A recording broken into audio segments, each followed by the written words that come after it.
보안 수사권이 있어야지만 이게 밝혀지고 제대로 처벌될 수 있는 것이냐. 이 문제가 이제 핵심이죠. 그게 핵심이에요. 자, 네. 내가 검사야. 이게 왔어요. 네. 그래서 젊은 친구가 여고생을 살해했어. 근데 보니까 이걸 끌고 다니면서 뭘 저기를 한 것 같은데 분명히 이게 성범죄와 관련이 없을까라는 생각을 할 수밖에 없어. 네. 그러면 경찰한테 어떻게 합니까? 보안 수사 요구를 해. 이거 성범죄 부분을 확인해봐라. 그리고 추가 증거를 수집해라라고 해. 근데 경찰이 자기 그 동료 경찰 선배의 아들이 그렇게 했으니까 그거라도 좀 빼주려는 걸로 수사를 안 해. 이런 상황이잖아요. 그렇죠. 지금. 네. 그럴 때 그러면 검찰은 저 안 하네? 그러면 손 놓고 그냥 말고 끝나는 거냐. 또 어떻게 해야 돼요? 그런 상황에서 현행에서 예를 들어서 지금 상황에서 보안수사권이 완전히 없는 걸로 그냥 폐지됐다고 쳤을 때 내가 검사면 언론에 알리죠, 바로. 아, 언론. 그러니까 내가 공식적으로 문제를 제기하는 거예요.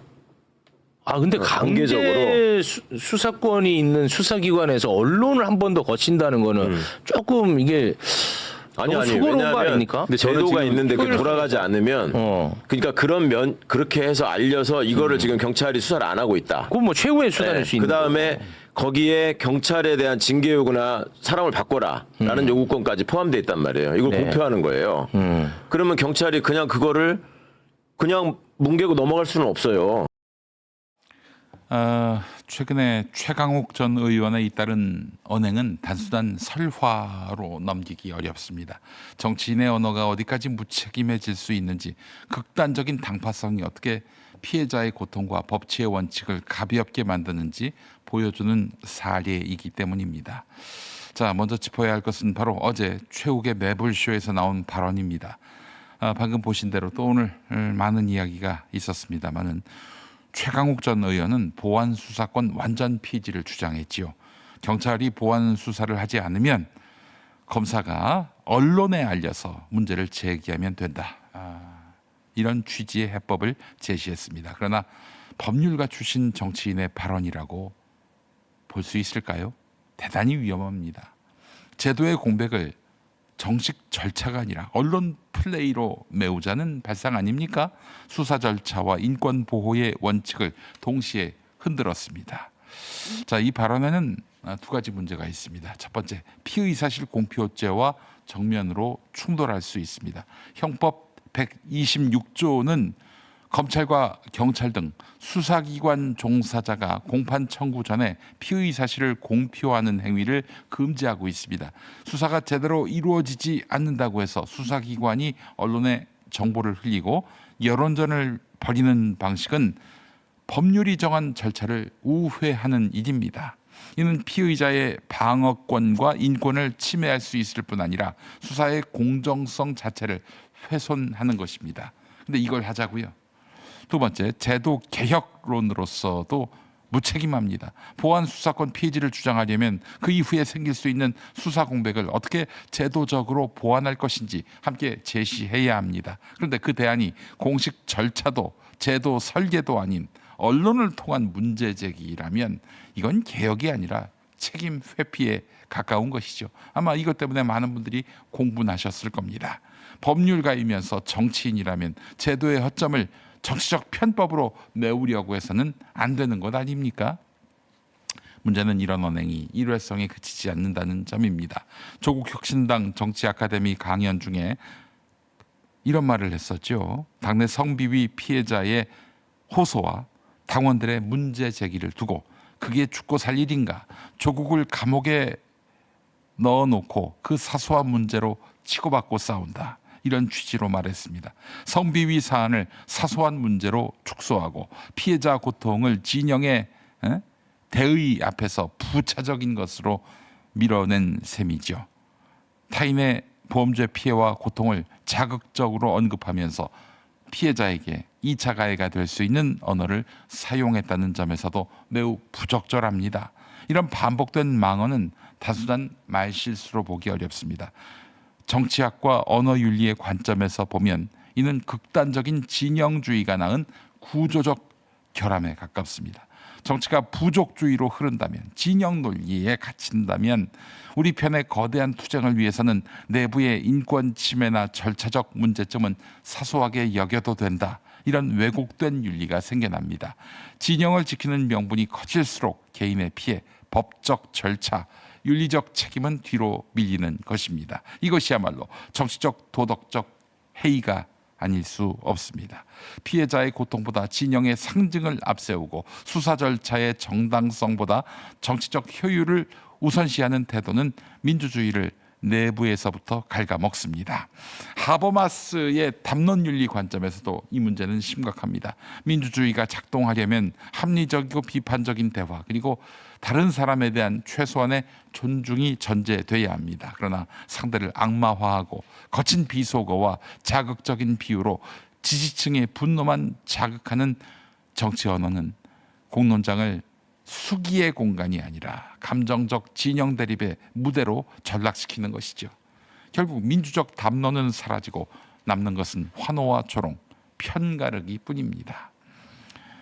피에르 부르디베가 말한 상징적 폭력의 관점에서도 볼 필요가 있습니다. 권력과 발언권을 가진 정치인이 마이크를 잡고 성비위 피해자의 고통을 사소한 것으로 규정하는 순간 피해자의 목소리는 지워집니다. 말은 단순한 표현이 아닙니다. 권력을 가진 자의 언어는 현실을 규정하고 약자의 호소를 보이지 않게 할 수 있습니다.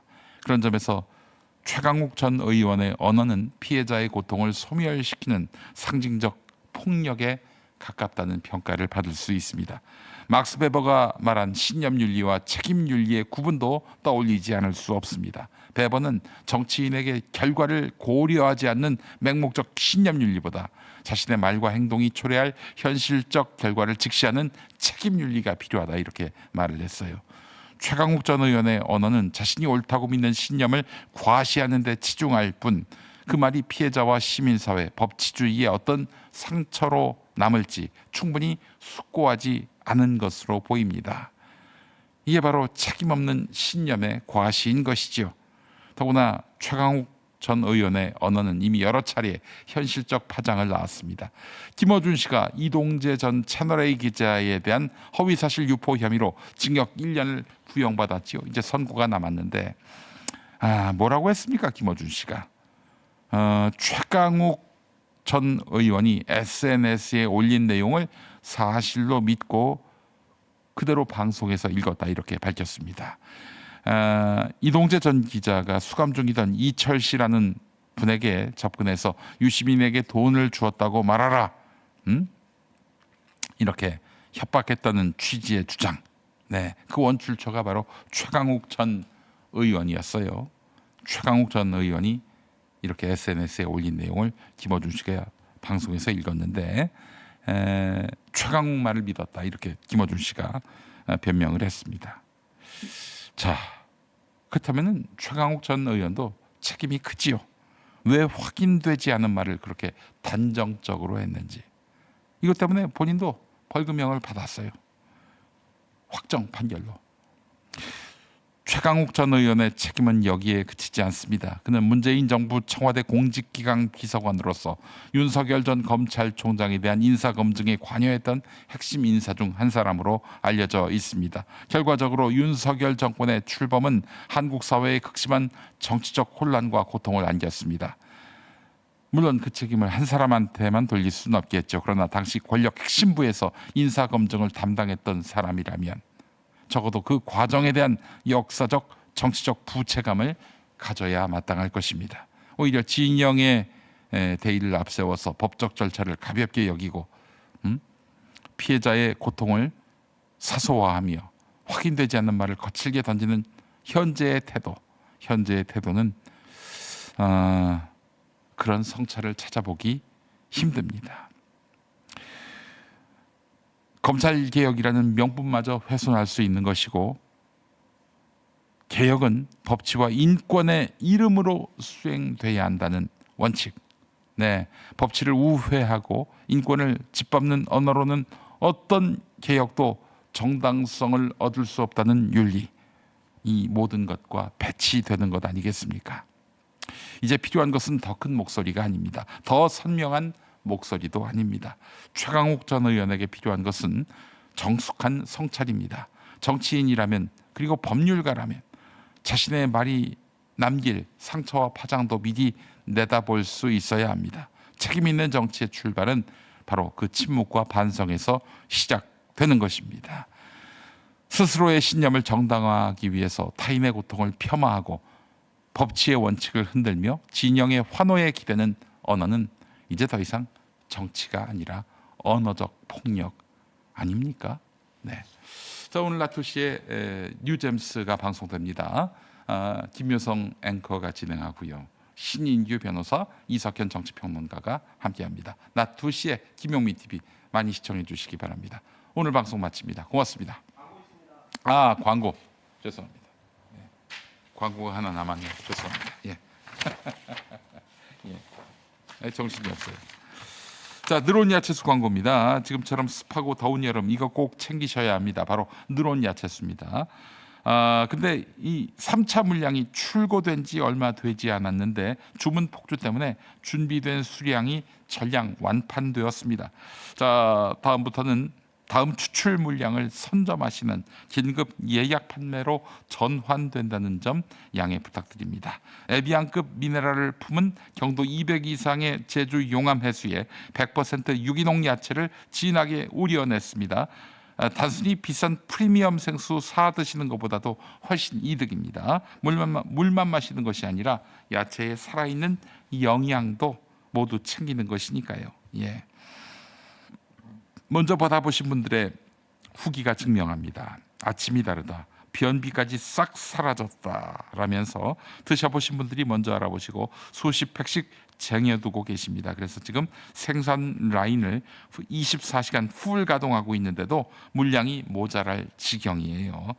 아침마다 습관처럼 마시는 5,000원짜리 아이스 커피 그거 딱 한 잔만 아껴보시기 바랍니다. 하루 단 1,800원이면 속 편하고 활기찬 하루가 보장됩니다. 비싼 여름 보약 대신에 훨씬 가볍게 매일 건강을 챙기는 것입니다.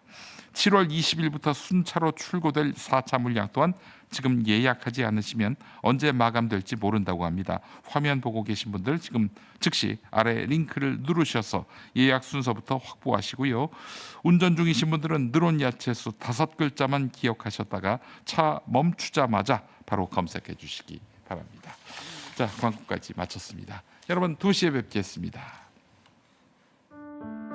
땅이 건강해야 사람도 건강해집니다. 제일 좋은 점은 일단 이제 화산의 토라는 크기 부드럽고 물 빠짐이 좋고 당근이나 이런 우엉이나 뿌리 작물들을 재배하기에는 아주 좋은 조건을 가지고 있죠. 그 미네랄이 풍부한 용암 해수를 가지고 배채소를 만들잖아요. 소비자들이 건강한 버섯을 드셨으면 좋겠다는 의미에서 유기농을 고집한다든지 버섯도 아주 깨끗하고 느론은 땅을 사랑하는 농부들의 철학입니다. 제주 유기농 야채 100% 느론 야채수